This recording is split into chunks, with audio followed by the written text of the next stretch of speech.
Have you ever encountered a difficult person? Have you ever had a difficult person in your Go group? Have you ever had a difficult person in your office that you're trying to deal with?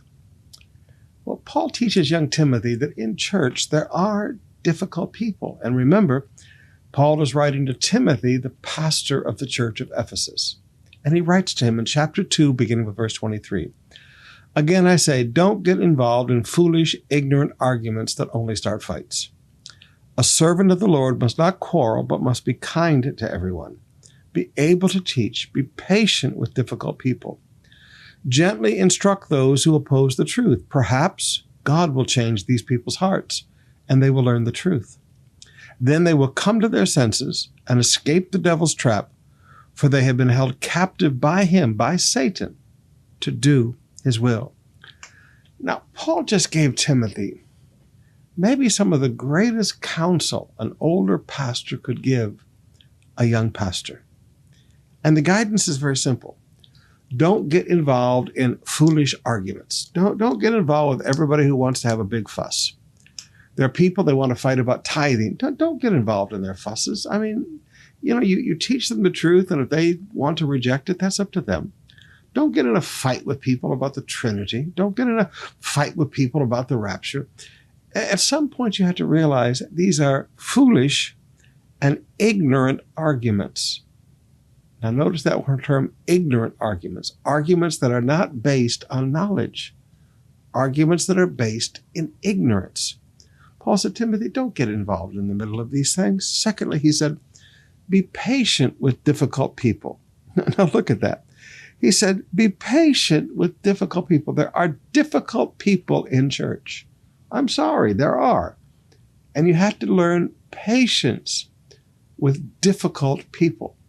Now, there are people in church that are the most wonderful. You just sit back and go, how did I ever get to pastor such wonderful people? And then there are people in church that are just, oh, Jesus, help me. And Paul said, Timothy, be patient with the difficult people. Then thirdly, he says, gently instruct those who oppose you. Did you know that there are people that oppose just about everything I teach? I mean, I can lay out the scriptures as best as I can, and there are people that oppose it. They don't like it when you teach that there's only two sexes. They don't like it that you teach tithing. They don't like, there's things they don't want to believe because they have their own personal opinions. And they don't want to conform their opinions to the Word of God. And so they oppose what you teach. And he said, Timothy, with these people, just continue to gently teach them. Just keep teaching them. Just keep gently instructing them. Don't raise your voice. Don't get frustrated with them. Just keep teaching them. Now, I know it's easy to get frustrated, but he said, gently keep teaching them. And he said, here's the reason. Perhaps God will change these people's hearts. Now, the reason we are to be gentle and we shouldn't get in a fight with people about it, and the reason we should be patient is because we can't change their hearts. I don't care how smart you are. You can't change people's minds once they've determined something. I can pretty well out-argue anybody about doctrines. I mean, I've been studying the Bible since I was 18 years old. But you know what? There are some people that no matter how carefully you lay out the scriptures, they've made up their mind. They're not going to believe it. Their minds are deceived. Their hearts are the problem. There's something in their heart that for some reason doesn't want to accept God's truth. Now, you can't change their mind. Only God can. Perhaps God will change these people's hearts. And when their hearts are changed, and they will learn the truth. Stingy people don't want to learn about tithing. The problem is not their intellect. The problem is their heart.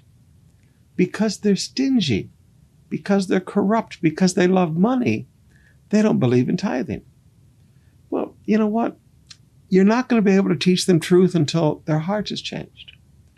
There are other people that no matter what you teach about healing, they're never going to believe in healing because in their heart, they don't believe in miracles today. The problem is not their heads, the problem is the heart. And beloved, only God can change the hearts. And when God changes the heart, then it says, and they will learn the truth. Now you have to recognize these people will then come to their senses. And the reason they have to come to their senses is because they're in the devil's trap right now, taken captive to do his will. The problem is the heart. Only God can change the heart.